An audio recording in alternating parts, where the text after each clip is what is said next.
एक छोटे से कलम की कल्पना करो, बस एक बालक जो एक रॉकेट को आसमान में उड़ते हुए देख रहा है। उसकी आंखों में जो उत्साह था वो साफ दिखाई दे रहा था। उसी समय उनके सपने का जन्म हुआ। उन्हें पता था कि उन्हें सितारों तक पहुंचना है। अंतरिक्ष की विशालता ने उन्हें बुलाया, एक ऐसा जुनून जगाया जो कभी कम नहीं होगा। यह कोई साधारण सपना नहीं था, यह तो बस शुरुआत थी किसी अद्भुत चीज की। एक ऐसी यात्रा जो उन्हें विनम्र शुरुआत से लेकर अंतरिक्ष अन्वेषण में सबसे आगे ले जाएगी। भारत के एक छोटे से शहर रामेश्वरम के एक बच्चे जिसके सिर में आसमान से भी बड़े सपने हैं। एक ऐसी जगह जहां क्षितिज अंतहीन लगता था, ठीक उसकी आकांक्षाओं की तरह। वो थे कलाम। उन्हें सीखना बहुत पसंद था, खासकर उन चीजों के बारे में जो उड़ती हैं। किताबें उनके सबसे अच्छे दोस्त बन गए और उन्होंने उड्डयन और अंतरिक्ष के बारे में हर जानकारी को पढ़ डाला। वह अपने दोस्तों के साथ घंटों बिताते, पक्षियों को निहारते, छोटे छोटे रॉकेट बनाते और सितारों तक पहुंचने के सपने देखते। आश्चर्य और जिज्ञासा के वे पल उनके भविष्य की नींव थे। उन्हें क्या पता था कि वह बड़े होकर भारत के सबसे महान वैज्ञानिकों में से एक बनेंगे। उनका समर्पण और कड़ी मेहनत उन्हें उन चीजों को हासिल करने के लिए प्रेरित करेगी जो कभी असंभव लगती थीं। उन्हें भारत के मिसाइल मैन के नाम से जाना जाएगा। देश के रक्षा और अंतरिक्ष कार्यक्रमों में उनका योगदान बहुत बड़ा था।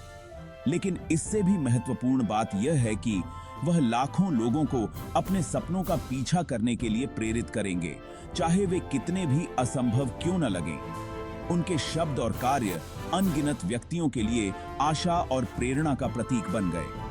अब मैं इसे ही सच्चा रॉकस्टार कहता हूँ, एक किंवदंती जिनकी विरासत प्रेरित और उत्साहित करती रहेगी। कलाम साहब अमीर घर से नहीं थे, जानते हो। वो ऐसी जगह से आए थे जहां ऐशो आराम एक सपने जैसा था और सादगी ही जीवन जीने का तरीका थी। वो एक साधारण परिवार से थे जहां हर दिन संघर्ष और मेहनत की सीख मिलती थी। उनका शहर रामेश्वरम एक छोटा सा द्वीप था जो समुद्र से घिरा हुआ था। एक ऐसी जगह जहां प्रकृति की सुंदरता मानवीय सादगी से मिलती थी।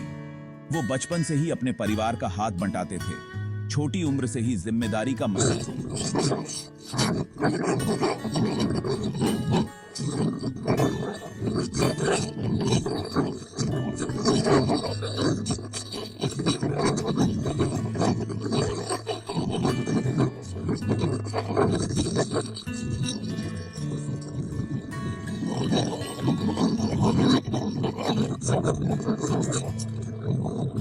पढ़ाई की।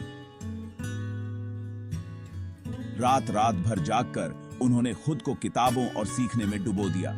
उन्हें गणित और विज्ञान बहुत पसंद थे, ऐसे विषय जिन्होंने उनकी जिज्ञासा को जगाया और उनके सपनों को हवा दी। वो हमेशा उत्सुक रहते थे, हमेशा सवाल पूछते रहते थे, हमेशा कुछ नया सीखने के लिए उत्सुक रहते थे। उनकी जिज्ञासु प्रकृति की कोई सीमा नहीं थी। उन्हें कड़ी मेहनत और समर्पण की शक्ति पर विश्वास था, यह जानते हुए कि ये सफलता के असली मंत्र हैं। जब मुश्किलें आईं, तब भी उन्होंने हार नहीं मानी।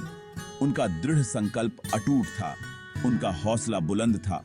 और क्या हुआ? उनकी मेहनत रंग लाई। उन्होंने वो हासिल किया जो बहुतों ने सोचा भी नहीं था। उन्होंने वैमानिक इंजीनियरिंग में डिग्री हासिल की, जो ज्ञान और उत्कृष्टता के प्रति उनके अथक प्रयासों का प्रमाण थी। यकीन मानो, एक छोटे से शहर से एक प्रसिद्ध वैज्ञानिक बनने तक ये तो कोमियल की प्रेरणा है। उनकी ये यात्रा बहुतों के लिए उम्मीद की किरण है। अब जरा ध्यान से सुनिएगा, क्योंकि अब कहानी और भी दिलचस्प होने वाली है। कलाम साहब भारत के अंतरिक्ष कार्यक्रम में शामिल हो गए। उनका मिशन, भारत को अपने खुद के रॉकेट और उपग्रह लॉन्च करने में मदद करना। वाह, कमाल का करियर। उन्होंने भारत के पहले उपग्रह प्रक्षेपण लॉन्च वोन SLV-21 मौपुंग को विकसित करने में महत्वपूर्ण भूमिका निभाई। कल्पना करो उस रोमांच की जब ये अंतरिक्ष में गया होगा। ये भारत के लिए एक बहुत बड़ी छलांग थी। इसने भारत को अंतरिक्ष अन्वेषण के वैश्विक मानचित्र पर ला खड़ा किया। लेकिन रुको, अभी और भी बहुत कुछ है। कलाम ने भारत के मिसाइल कार्यक्रम का नेतृत्व भी किया। उन्होंने अग्नि और पृथ्वी मिसाइलों जैसी शानदार परियोजनाओं पर काम किया। ये शक्तिशाली मिसाइलें थीं जिन्होंने भारत को और मजबूत बनाया।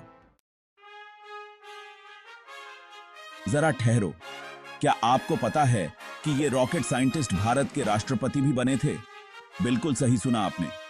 सन 2002 में कलाम साहब भारत के 11वें राष्ट्रपति चुने गए और यकीन मानिए वो अब तक के सबसे बिंदास राष्ट्रपति थे। वो लोगों से जुड़ते थे, खासकर युवाओं से। वो उन्हें बड़े सपने देखने और कड़ी मेहनत करने के लिए प्रोत्साहित करते थे। उन्हें शिक्षा और विज्ञान की ताकत पर भरोसा था कि ये भारत को बदल सकते हैं। कलाम साहब कोई आम राष्ट्रपति नहीं थे। वो विनम्र, सिरल और हमेशा मिलनसार थे। वो हर किसी को खास महसूस कराते थे। वो सचमुच जनता के राष्ट्रपति थे। Section 5, a leader who listened. जानते हैं कलाम साहब में क्या खास बात थी? वो सुनते थे। उन्हें सचमुच लोगों की परवाह थी। उन्हें बातचीत की ताकत पर भरोसा था। वो छात्रों, शिक्षकों, वैज्ञानिकों और हर वर्ग के लोगों से मिलते थे। वो हमेशा दूसरों से सीखने के लिए उत्सुक रहते थे।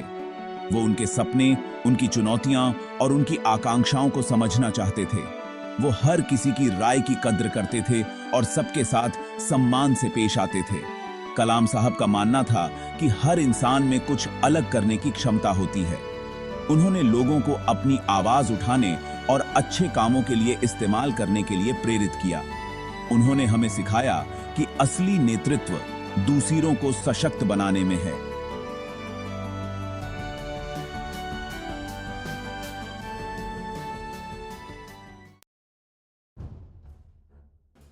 Section 6, dreams do come true. याद है वो छोटा सा बच्चा जो रॉकेट के सपने देखता था? देखो, वो बड़ा होकर कितने महान काम कर गया।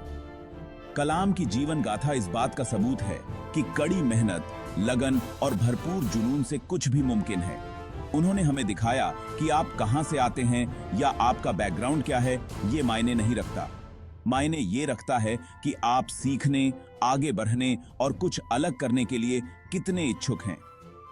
कलाम साहब इस बात की जीती जागती मिसाल थे कि कैसे सपनों को हकीकत में बदला जा सकता है। उन्होंने हमें सिखाया कि जब चांद पर कदम रखे जा सकते हैं तो आसमान की क्या सीमा। सेक्शन 7, कलाम सर का विजन फॉर इंडिया। कलाम साहब का एक विजन था। उनका सपना था एक मजबूत, विकसित और आत्मनिर्भर भारत का। उन्हें विज्ञान और तकनीक की ताकत पर भरोसा था कि ये देश को बदल सकती है। वो चाहते थे कि भारत नवाचार और प्रगति में अग्रणी बने। उन्होंने शिक्षा, अनुसंधान और विकास के महत्व पर जोर दिया। उन्होंने युवाओं को चुनौती दी कि वो चेंज मेकर बने। उन्होंने सभी से आग्रह किया कि वो भारत के बेहतर भविष्य के लिए मिलकर काम करें। उनका मानना था कि भारत में एक वैश्विक महाशक्ति बनने की क्षमता है। और जानते हैं क्या?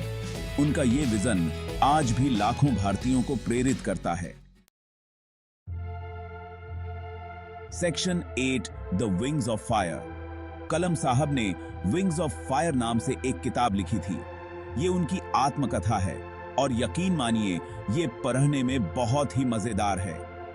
इस किताब में वो अपनी जिंदगी की कहानी, अपने संघर्ष, अपनी जीत और भारत के लिए अपने सपनों को साझा करते हैं। ये एक ऐसी कहानी है जो आपके अंदर की आग को जला देगी और आपको अपने सपनों को हासिल करने के लिए प्रेरित करेगी। उन्होंने विज्ञान, तकनीक और युवाओं को प्रेरित करने पर कई अन्य पुस्तकें भी लिखीं। उन्हें ज्ञान और विचारों को साझा करने की शक्ति पर विश्वास था। वो युवा दिमागों को अलग ढंग से सोचने और कुछ अलग करने के लिए प्रेरित करना चाहते थे। Section 9, thank you Kalam sir. Kalam साहब हमें 2015 में छोड़कर चले गए, लेकिन उनकी विरासत आज भी जिंदा है। विज्ञान, शिक्षा और मानवता के लिए उनका योगदान आज भी हमारे दिलों में गूंजता है। वो आज भी दुनिया भर में लाखों लोगों को प्रेरित करते हैं। नौजवान छात्रों से लेकर अनुभवी पेशेवरों तक उनके शब्दों और कामों ने एक अमिट छाप छोड़ी है। उन्होंने हमें समर्पण, विनम्रता और सेवा का सही अर्थ बताया। उनका जीवन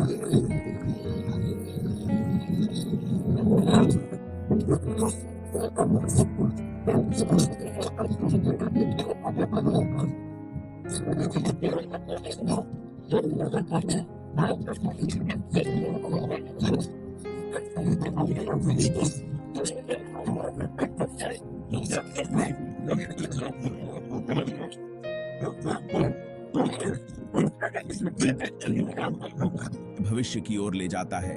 धन्यवाद कलाम सर, हमें सितारों तक पहुंचने के लिए प्रेरित करने के लिए।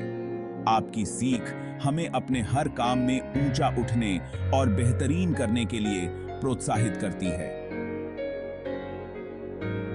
धन्यवाद हमें ये दिखाने के लिए कि अगर हम सपने देखने की हिम्मत करें और उन्हें हासिल करने के लिए कड़ी मेहनत करें तो कुछ भी संभव है। आपका जीवन इस बात का एक शानदार उदाहरण है कि दृढ़ता और विजन से क्या हासिल किया जा सकता है। आपको हमेशा भारत के मिसाइल मैन और जनता के राष्ट्रपति के रूप में याद किया जाएगा।